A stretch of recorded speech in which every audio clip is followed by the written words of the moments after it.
L'atelier de Copenhague dégageait cette odeur particulière d'huile de machine et de copeaux de laiton qui caractérisait la fabrication de précision en 1900. Wilhelm Hermann Olof Madsen se tenait devant un prototype démonté sur l'établi, ses composants mécaniques étalés sur du papier taché d'huile comme les organes d'une créature industrielle attendant sa résurrection. Il n'était pas, à proprement parler, un concepteur d'équipement. Son poste officiel était ministre de la Défense du Danemark, une nomination politique qui aurait dû le cantonner dans des salles de réunion à discuter de budget et de contrats d'approvisionnement. Au lieu de cela, il passait ses soirées ici, dans cette remise transformée derrière l'usine Danske Rekil Rifle Syndicat, collaborant avec deux hommes dont l'expertise complétait sa vision. Julius Rasmussen ajusta ses lunettes à monture métallique et examina la culasse pivotante, le cœur de leur conception controversée. À ses côtés, Théodore Choubeau esquissait des modifications au système d'alimentation du chargeur, son crayon bougeant avec la précision exercée de quelqu'un qui pensait en termes de relations mécaniques tridimensionnelles. Les trois hommes travaillaient ensemble depuis 4 ans, depuis que Madsen avait obtenu un financement du gouvernement danois pour développer une alternative plus légère au système Maxim qui dominait les arsenaux à travers l'Europe. Le défi qui les attendait était sans précédent. Chaque dispositif automatique opérationnel reposait sur les principes établis par Hiram Maxim dans les années 1880. Des équipements lourds, refroidis par eau, servis par plusieurs personnes, nécessitant des positions fixes et un soutien logistique important. Le mécanisme à verrouillage par genouillère que Maxim avait perfectionné était élégant à sa manière, mais il exigeait des tolérances de fabrication précises et une masse substantielle pour gérer les forces de recul. Les tentatives pour alléger ces dispositifs avaient universellement échoué, produisant soit des mécanismes peu fiables, soit des forces de recul rendant la précision impossible. L'approche de Madsen rejetait l'idée que simplicité rimait avec fiabilité. Sa conception présentait une culasse, montée sur une charnière latérale qui oscillait selon un arc complexe lors de chaque cycle d'activation. Lorsque Rasmussen vit les dessins pour la première fois, il qualifia l'ensemble de mécaniquement excessif, dénombrant plus de 100 pièces individuelles devant fonctionner en coordination précise. Mais Madsen soutenait que la répartition de la contrainte mécanique sur plusieurs composants, plutôt que sa concentration sur quelques pièces lourdes, pourrait en réalité augmenter la fiabilité tout en réduisant le poids total. L'ensemble du canon reposait dans un boîtier usiné qui lui permettait de reculer contre la pression d'un ressort.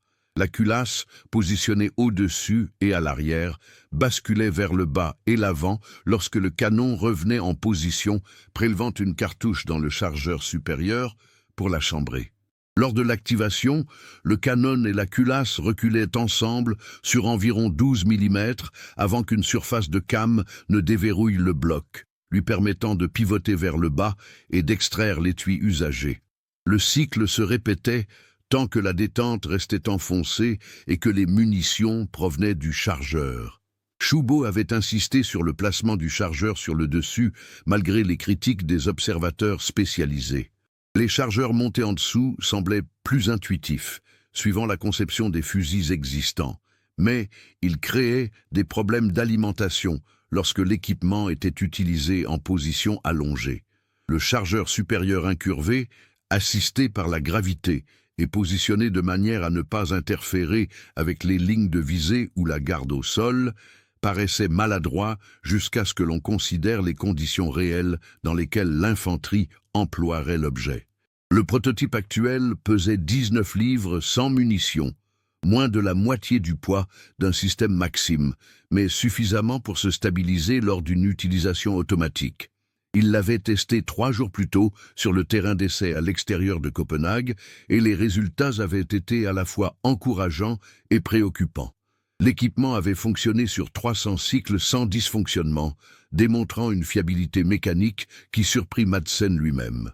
Cependant, La complexité du mécanisme rendait l'entretien sur le terrain inquiétant, et le chargeur incurvé nécessitait une fabrication spécialisée qui augmenterait considérablement les coûts de production. Madsen souleva l'ensemble de la culasse, sentant son poids dans ses mains.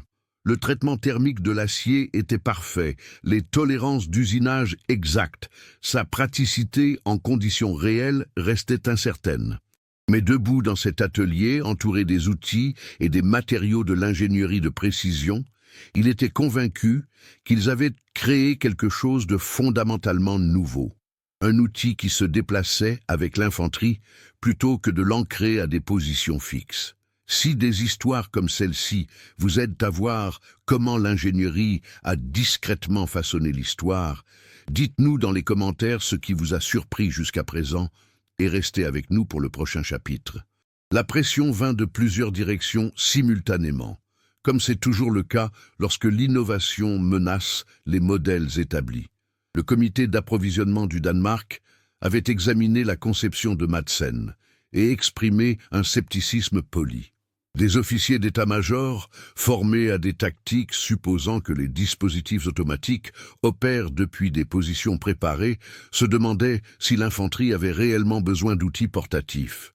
Plusieurs membres du comité préconisaient l'achat de systèmes Maxim supplémentaires auprès de fabricants reconnus, plutôt que d'investir dans une conception nationale non éprouvée.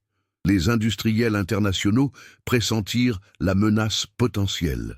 Des représentants de la Deutsche Waffen und Munitionsfabriken se rendirent à Copenhague, proposant des accords de licence pour leur propre développement d'outils légers.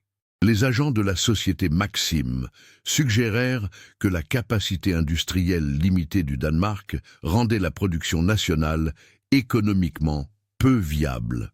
Il ne s'agissait pas de simples négociations commerciales. Elle portait des avertissements implicites sur des complications diplomatiques si la conception danoise s'avérait assez fructueuse pour menacer les positions de marché établies. La position politique de Madsen créait ses propres complications. En tant que ministre, toute décision d'adopter l'équipement qu'il avait aidé à concevoir l'exposait à des accusations de conflit d'intérêts. Les politiciens de l'opposition préparaient des questions pour le Parlement sur le financement public d'un projet dans lequel le ministre avait des intérêts financiers. La presse danoise commença à publier des articles se demandant si l'argent des contribuables finançait le passe-temps mécanique d'un homme politique. Rasmussen gérait les défis techniques avec une précision méthodique. Chaque essai révélait de légers problèmes. Un angle de rampe d'alimentation causant des blocages occasionnels, des tensions de ressort à ajuster, des préoccupations sur la dissipation thermique après une utilisation prolongée. Il tenait des registres détaillés documentant chaque anomalie et modification, constituant un dossier empirique démontrant une amélioration systématique. Les exigences d'usinage étaient élevées, mais Rasmussen soutenait que cela augmentait la fiabilité. Une fabrication de précision garantissait des performances plus constantes. Schubo se concentra sur la compatibilité des munitions, une question cruciale. Les forces européennes passaient de la poudre noire à la poudre sans fumée, mais cette transition s'effectuait de manière inégale. La conception de Madsen devait fonctionner de manière fiable, avec des charges de poudre, des poids de projectiles et des dimensions d'étui variées. Schubo mena des tests approfondis avec des munitions de plusieurs fabricants, documentant comment le mécanisme à recul s'adaptait aux différentes pressions sans nécessité de réglage manuel. Le chargeur supérieur restait controversé. Des observateurs trouvaient son apparence ingrate et suggéraient qu'il s'accrocherait à la végétation ou créerait des problèmes d'équilibre lors de mouvements rapides. Schubo répondit en organisant des essais sur le terrain où des soldats transportaient des prototypes chargés sur des terrains variés, démontrant que le placement du chargeur améliorait en réalité la maniabilité par rapport au système dont le chargeur inférieur gênait l'utilisation au sol. La pression financière augmenta alors que les coûts de développement dépassaient les projections initiales. L'usinage complexe nécessitait un équipement spécialisé et des ouvriers qualifiés, deux ressources coûteuses. Madsen obtint des fonds gouvernementaux supplémentaires en faisant valoir que le développement d'une capacité de fabrication nationale avait une valeur stratégique dépassant la simple conception de l'objet. Si le Danemark pouvait produire des mécanismes de précision sur son sol, il réduisait sa dépendance envers les fournisseurs étrangers lors de périodes de tension. Au début de 1902, Madsen fit face à une décision critique. L'équipement fonctionnait de manière fiable lors des tests contrôlés, mais une adoption officielle nécessiterait des essais approfondis pouvant révéler des problèmes tardifs. La doctrine conservatrice suggérait d'acheter des modèles étrangers éprouvés pour éviter les risques. Pourtant, chaque rapport de terrain provenant de zones de tension renforçait la même conclusion. La mobilité et les formations dispersées devenaient la norme, et les systèmes lourds traditionnels ne pouvaient plus fournir un soutien adéquat. Madsen autorisa les préparatifs finaux pour l'évaluation officielle, sachant que le succès ou l'échec définirait non seulement l'avenir de son invention, mais aussi sa carrière politique et la position du Danemark sur le marché international en évolution. Le mécanisme fonctionnait. Restait à savoir s'il survivrait à la résistance institutionnelle face à l'innovation véritable. La logique du mécanisme émanait d'une vision fondamentale de la gestion du recul. Les conceptions traditionnelles tentaient de contenir les forces de recul par la masse et le renforcement mécanique, créant des objets trop lourds pour une utilisation individuelle. L'approche de Madsen distribuait au contraire ses forces sur plusieurs pièces mobiles, chacune absorbant une fraction de l'énergie totale. Le résultat était contre-intuitif. Un plus grand nombre de pièces créait un fonctionnement plus fluide et moins de recul ressenti que des modèles supposément plus simples. Le cycle commençait avec le canon et la culasse verrouillées ensemble. La culasse se trouvait à l'arrière supérieur, inclinée à environ 30 degrés. Lorsque le mécanisme de déclenchement était sollicité, le percuteur frappait l'amorce, tandis que le bloc restait solidement verrouillé. L'impulsion initiale de recul propulsait les deux composants vers l'arrière en une seule unité, maintenant le verrouillage pendant le pic de pression dans la chambre, moment où une défaillance du mécanisme serait catastrophique. Après 12 mm de course, une surface de came sur le boîtier engageait un galet sur le bord inférieur de la culasse. Cette came forçait le bloc à pivoter vers le bas sur son axe latéral, tandis que le canon continuait son mouvement de recul. Le déverrouillage se produisait une fois la pression tombée à un niveau sûr, mais alors qu'il restait assez de pression résiduelle pour l'extraction. L'étui usagé, maintenu par la griffe d'extraction, bougeait avec le bloc pivotant jusqu'à heurter un éjecteur fixe qui l'expulsait par une ouverture sur le côté droit. Alors que la culasse terminait sa rotation vers le bas, elle se déplaçait vers l'avant pour se positionner face au chargeur. Le canon, pendant ce temps, avait atteint sa limite de recul et comprimé le ressort de rappel. L'énergie du ressort renvoyait le canon vers l'avant, tandis que la culasse poursuivait son arc vers le chargeur. Le timing était crucial. Le bloc devait se placer précisément sous les lèvres du chargeur au moment où la cartouche suivante devenait disponible. Le chargeur lui-même incarnait une résolution de problème élégante. Incurvé pour correspondre à la forme conique des cartouches de 8 mm adoptées par le Danemark, il contenait 25 unités. La gravité et la pression d'un ressort se combinaient pour présenter les cartouches à la culasse. La rotation vers le haut et l'avant de la culasse prélevait la cartouche suivante et la poussait dans la chambre à mesure que le canon finissait sa course avant. Les surfaces de verrouillage s'engageaient automatiquement lorsque le bloc remontait en position de tir, prêt pour le cycle suivant. Toute la séquence, déverrouillage, extraction, éjection, alimentation, chambrage, verrouillage, se déroulait en environ un 20e de seconde. Chaque événement mécanique était rythmé par la géométrie précise des cames et des points de pivot plutôt que par des sources d'énergie externes. Le dispositif cadençait à environ 450 cycles par minute, un rythme déterminé par la vitesse à laquelle chaque composant pouvait accomplir son mouvement de manière fiable. Rasmussen avait calculé les forces agissant sur chaque composant, s'assurant qu'aucune pièce ne subissait de contraintes proches de ses limites matérielles. Le mouvement de pivotement de la culasse convertissait l'énergie de recul linéaire en mouvement de rotation, réduisant les forces de pointe. La course limitée du canon signifiait une vitesse de culasse plus faible et une extraction plus douce. Le système de ressort distribué permettait une absorption graduelle de l'énergie. Le mécanisme d'alimentation exigeait une précision particulière. La géométrie incurvée du chargeur signifiait que chaque cartouche était légèrement inclinée différemment.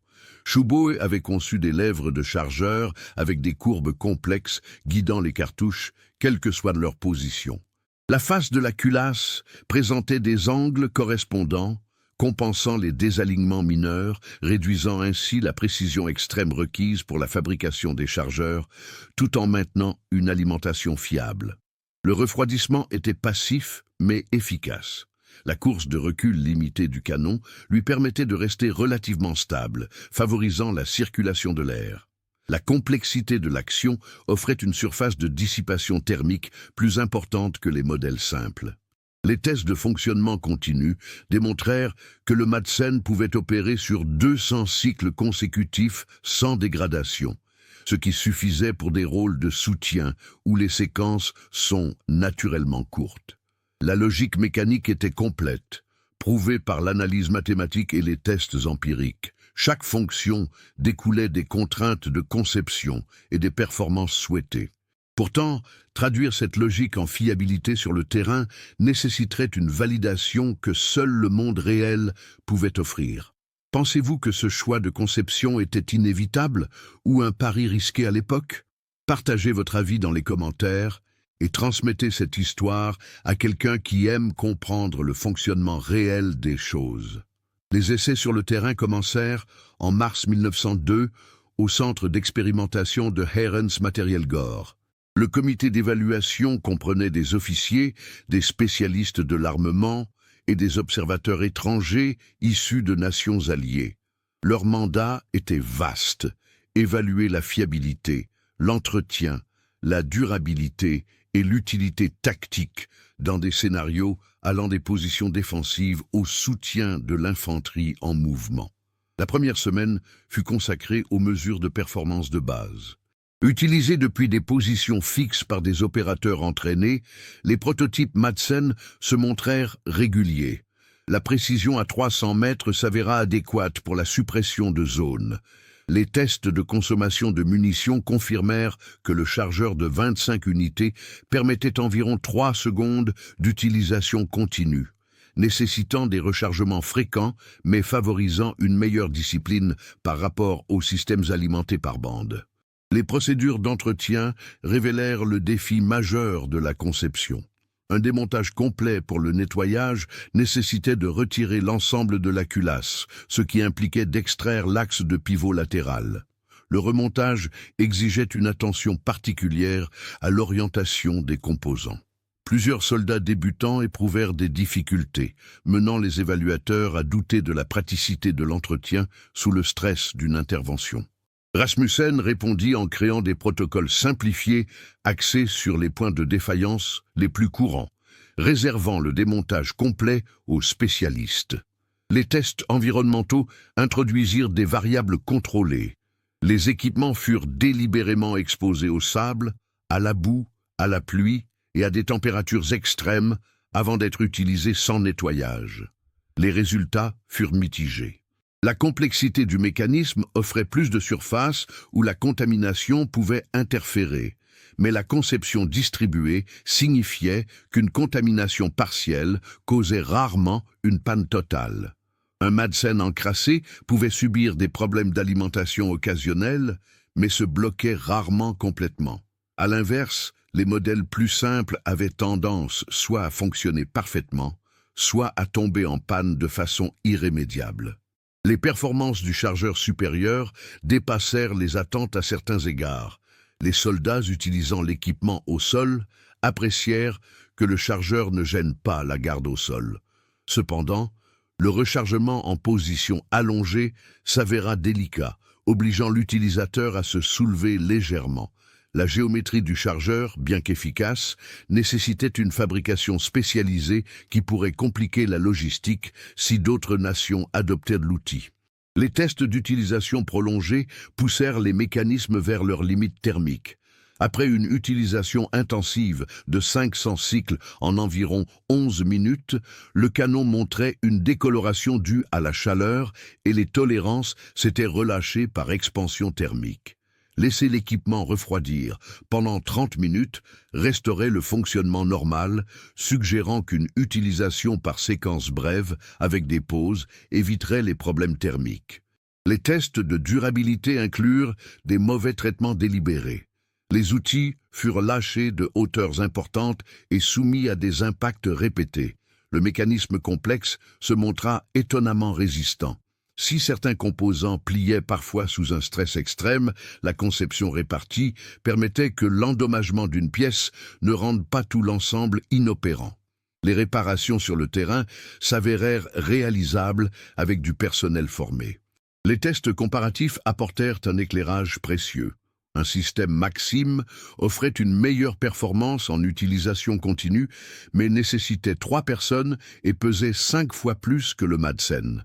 Les autres modèles automatiques présentaient soit des problèmes de fiabilité, soit un poids excessif. Le Madsen occupait un créneau unique, assez lourd pour être stable, assez léger pour une manipulation individuelle et assez fiable pour le terrain. Le rapport préliminaire du comité reconnut la prouesse technique tout en exprimant des réserves sur l'application pratique.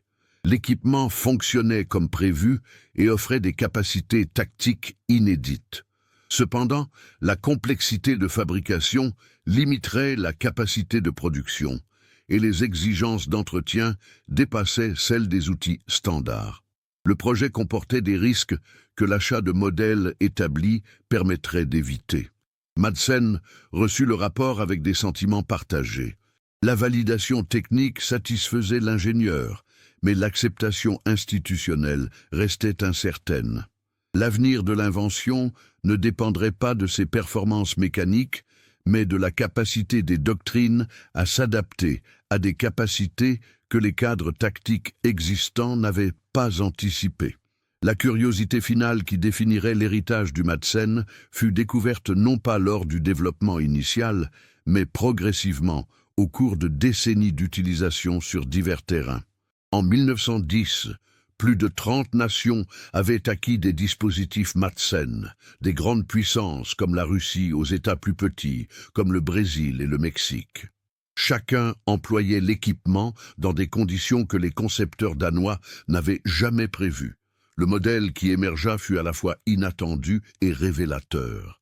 Le mécanisme complexe, dont les critiques prédisaient qu'il causerait des problèmes d'entretien, fit preuve d'une adaptabilité supérieure au modèle théoriquement plus simple. L'architecture à contraintes distribuées signifiait que l'usure normale affectait chaque composant graduellement, plutôt que de se concentrer sur quelques pièces critiques. Un Madsen bien entretenu pouvait effectuer des dizaines de milliers de cycles avant de nécessiter le remplacement d'un composant majeur, alors que des systèmes plus rudimentaires subissaient souvent des défaillances catastrophiques rendant l'ensemble inutilisable. Les températures extrêmes révélèrent un avantage contre-intuitif. Dans les environnements tropicaux où la chaleur et l'humidité provoquent corrosion et fatigue des métaux, les multiples petits composants du Madsen pouvaient être inspectés et remplacés individuellement. Dans les conditions arctiques où les lubrifiants s'épaississent et le métal devient cassant, la répartition des forces évitait les ruptures dues au froid. Les conceptions concurrentes optimisées pour des conditions spécifiques échouaient souvent lorsqu'elles étaient déployées hors de leur environnement prévu. La qualité des munitions représenta le défi le plus concret. Les cartouches produites sous contrôle strict fonctionnaient dans la plupart des modèles, mais sur le terrain, les munitions provenaient souvent de divers sous-traitants aux normes irrégulières. Le mécanisme de Madsen s'avéra remarquablement tolérant. Les fluctuations de pression qui auraient causé des problèmes de timing dans des systèmes à emprunt de gaz ou des vitesses de culasse excessives ailleurs étaient absorbées par la flexibilité inhérente du mécanisme. Le chargeur supérieur, si critiqué au départ, démontra une utilité inattendue. Bien que les chargeurs inférieurs semblent plus logiques, ils posaient problème dans les tranchées, les fortifications et la végétation dense où la garde au sol est limitée. Le placement du Madsen permettait de l'utiliser efficacement là où d'autres équipements légers rencontraient des difficultés d'alimentation. De plus, le retrait du chargeur pour un remplacement tactique s'avéra plus rapide et intuitif sous pression que les systèmes à bande. La complexité de fabrication, initialement perçue comme un handicap, devint un avantage inattendu avec l'expansion de la capacité industrielle mondiale. Le mécanisme exigeait un usinage précis, mais cette précision était répartie sur de nombreux composants relativement simples, plutôt que concentrés sur quelques pièces extrêmement exigeantes. De petits ateliers dotés d'un équipement de base pouvaient produire des pièces de rechange. Cette capacité de production décentralisée permettait à des nations sans infrastructure industrielle avancée d'entretenir leur Madsen localement. La longévité de la conception apporta la validation ultime. Les équipements adoptés en 1902 restèrent en service durant la Première Guerre mondiale, se montrant efficaces des montagnes alpines au désert du Moyen-Orient. Les modifications de l'entre-deux-guerres corrigèrent des problèmes mineurs, sans changer le mécanisme fondamental. Pendant la Seconde Guerre mondiale, des Madsen fabriqués dans les années 1910 fonctionnaient aux côtés d'unités produites 30 ans plus tard, prouvant une longévité mécanique inégalée. La curiosité finale était simple mais profonde. Un outil conçu selon les principes d'ingénierie et de fabrication du XIXe siècle restait pertinent jusqu'à la seconde moitié du XXe siècle. Alors que les concurrents simplifiaient leurs modèles à chaque génération pour réduire les coûts, le mécanisme élaboré du Madsen se révélait plus solide sur le fond. La complexité, lorsqu'elle est correctement organisée, créait de la robustesse plutôt que de la fragilité. Ces 70 ans de service ne furent pas possibles malgré sa complexité, mais grâce à elle. La production du Madsen cessa finalement en 1955, bien que des unités fabriquées des décennies plus tôt aient continué à servir lors de divers conflits régionaux jusque dans les années 1970. Plus d'un demi-siècle de production continue aboutit à environ 40 000 unités livrées sur 6 continents. La conception que les comités jugeaient trop complexe avait survécu à des modèles supposément supérieurs pendant plusieurs générations. Cet héritage s'étendit au-delà de l'objet lui-même, influençant la philosophie de fabrication et la méthodologie de conception. Le Madsen démontra que l'élégance mécanique ne signifiait pas nécessairement la simplicité, mais plutôt l'organisation intelligente de la complexité. Ce principe influença le développement ultérieur d'équipements, même de façon implicite. Les concepteurs commencèrent à considérer non plus seulement le nombre de pièces, mais la répartition des contraintes, l'accessibilité pour l'entretien et l'adaptabilité. L'idée que moins de pièces signifiait automatiquement plus de fiabilité fut définitivement remise en question. Les institutions d'enseignement de l'ingénierie mécanique intégrèrent les mécanismes Madsen dans leurs programmes. L'action à recul avec culasse pivotante devint un exemple standard de résolution créative de problèmes sous contraintes sévères. L'équipement illustrait comment des exigences contradictoires, légèreté, capacité d'utilisation prolongée, fiabilité, pouvaient être conciliées par une conception sophistiquée. Les étudiants analysaient la géométrie des cames et les séquences de timing, apprenant que les solutions élégantes demandent parfois d'embrasser la complexité. L'héritage industriel perdura dans le secteur de l'ingénierie de précision en Scandinavie. Les entreprises ayant produit les composants du Madsen développèrent une expertise dans l'usinage à tolérance étroite et les systèmes de contrôle qualité. Cette capacité fut transférée à d'autres industries, notamment les composants automobiles, les instruments de précision et plus tard l'aérospatiale. La discipline requise pour fabriquer un mécanisme de 100 pièces fonctionnant dans des conditions extrêmes s'avéra précieuse bien au-delà des applications initiales. La doctrine militaire évolua pour intégrer les capacités démontrées par des outils comme le Madsen. Le concept de groupe centré sur des dispositifs automatiques portatifs devint universel dans les années 1930, transformant la pensée tactique sur le mouvement.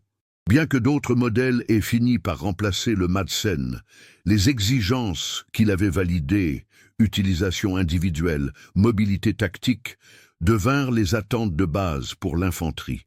Les nations ayant adopté le Madsen tôt en tirèrent des avantages dépassant la simple puissance opérationnelle. L'entretien de l'équipement exigeait une formation technique qui éleva le niveau de culture mécanique générale de leur personnel. Les soldats qui comprenaient le mécanisme du Madsen développèrent une intuition mécanique précieuse pour tout type de matériel. Ce bénéfice éducatif involontaire contribua à une modernisation technologique plus large dans plusieurs pays manquant d'infrastructures industrielles étendues.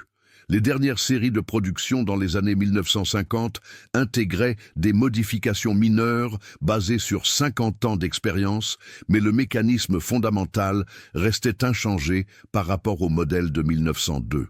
Cette constance prouvait que les décisions d'ingénierie initiales étaient fondamentalement saines.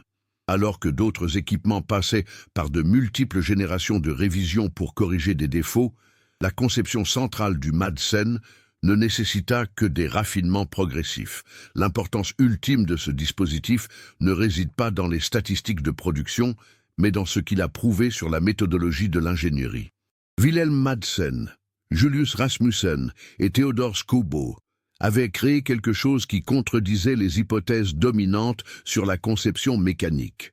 Leur volonté d'accepter la complexité lorsqu'elle résolvait des problèmes réels et leur attention portée à l'adaptabilité ont produit une conception qui est restée pertinente bien plus longtemps que ses alternatives contemporaines.